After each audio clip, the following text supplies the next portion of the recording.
김홍일 방송통신위원장에 대한 탄핵소추안을 공동 발의했습니다. 국민의힘은 입법독주에 이어서 민주당의 나쁜 습관성 탄핵병이 도졌다고 비판했습니다. 등 5개 야당이 김홍일 방송통신위원장에 대한 탄핵안을 발의했습니다. 민주당은 YTN 민영화 등을 이유로 내세웠는데 국민의힘은 언론을 길들이고 장악하려는 의도라며 반발했습니다. 이윤우 기자 보도합니다. 더불어민주당 등 5개 야당이 내세운 탄핵 사유는 5가지입니다. 방통위에 위법한 이인 의결, 부당한 YTN 최다액 출자자 변경 승인, 방심위 관리 소홀의 직무유기, 국회 출석과 자료 요구 거부, TBS에 대한 관리 소홀 등입니다. 현재의 2인 체제라고 불리는 방통위원 2명으로 방통위의 중요 의결이 이루어지는 이 상황 자체가 위법이라고 판단하고 있고요. 직권 남용으로 판단합니다.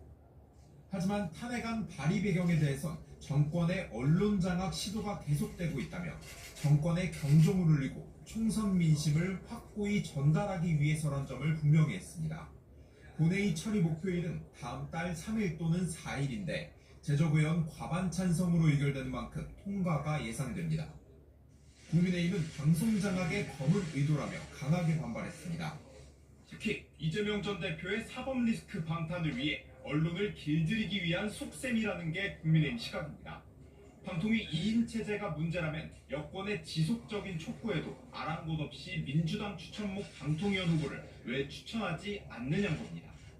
헌법재판소에서 기각될 것이 뻔한 탄핵안을 내는 이유는 문재인 정부 시절 방송 장악 시나리오 등을 근거로 구성된 현재의 MBC 방문진 체제를 무한 연장하겠다는 속셈 때문입니다.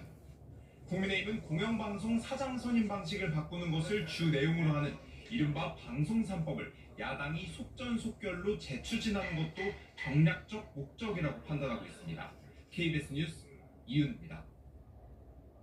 민주당은 지난해에도 당시 이동관 방통위원장에 대한 탄핵안을 발의했었고 이 외에도 헌정사상 첫 장관 탄핵안, 검사 탄핵안과 판사 탄핵안을 통과시켰지만 헌법재판소는 단 한 건도 받아들이지 않았습니다.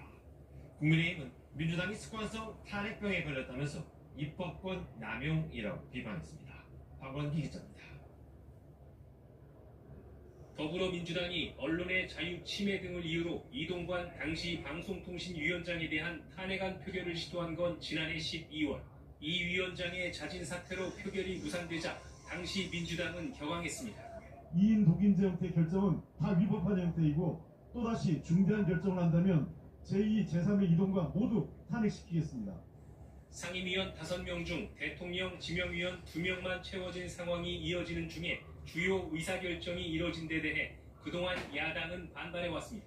그러나 방통위법 개정안 제안 이후에서 민주당이 2인의 출석만으로 의결이 가능하다라고 밝힌 걸 두고 여야의 공방이 벌어지기도 했습니다. 법적으로 전혀 문제가 없다는 걸 민주당이 자인한 것으로 결국 2인 체제 운운은 구실일 뿐 공영방송 장악이 이번에도 탄핵의 진짜 목적이라고 국민의힘은 보는 겁니다. 여기에 민주당이 주도한 헌정사상 첫 현직검사 탄핵 소추가 지난달 헌재에서 기각된 가운데 또다시 대북 송금 사건 수사검사 탄핵 발의를 준비하는 등 민주당이 압도적 의석수를 무기로 입법 권력을 남용하고 있다는 게 국민의힘 입장입니다.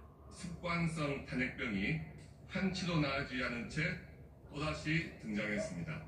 언론을 장악하기 위한 단계를 차근차근 밟고 있는 것이며 방통위원장 탄핵 카드를 두 번째로 꺼내든 민주당 22대 국회 전반기 원구성이 개원 28일 만에 가까스로 마무리됐지만 여야의 갈등은 더욱 첨예해질 전망입니다. KBS 뉴스 박원기입니다. 국회 다수당이 추진하는 탄핵안이 통과된다면 방통위원장의 직무는 즉각 정지됩니다. 이럴 경우 방통위의 중요 업무도 사실상 중단되면서 임기 만료를 앞두고 있는 MBC 등의 이사 선임 절차도 멈추고 기존 이사진들이 계속해서 자리를 지키게 됩니다. 김효대 기자가 취재했습니다. 오는 8월과 9월 차례로 임기가 만료되는 MBC와 KBS 등 공영방송 이사진. 김홍일 방통위원장은 지난주 법과 일정에 따라 새 이사진 선임과 추천 절차 등을 마무리하겠다는 뜻을 밝혔습니다. 현행법상 임기가 만료되는데 그걸 그냥 방기하고 있는 건 적절하지 않다고 생각합니다. 김홍일 방통위는 우선 내일 공영방송 이사 선임 절차를 시작하는 계획서를 의결할 예정입니다. 최종 이사 선임까지 2차례 더 의결이 필요한데 김 위원장에 대한 탄핵안이 국회를 통과한다면 이런 절차는 모두 중단됩니다. 다른 대부분의 중앙행정기관과 달리 방통위는 합의제 기구여서 남은 부위원장 한 명으로는 아무런 의결도 할 수 없기 때문입니다.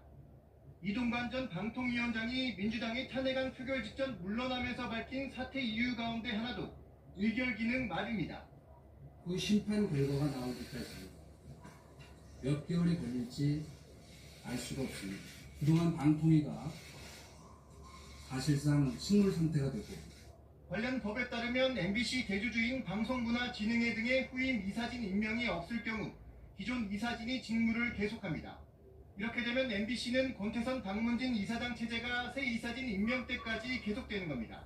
KBS와 EBS의 이사진 교체도 연기될 수밖에 없습니다. 방통위는 야당의 탄핵안 발의 등에 대해 공식 입장을 밝히지는 않았습니다. 업무 공백을 최소화하기 위해 김홍일 방통위원장이 자진 사퇴할 가능성도 거론되고 있습니다. KBS 뉴스 김유대입니다.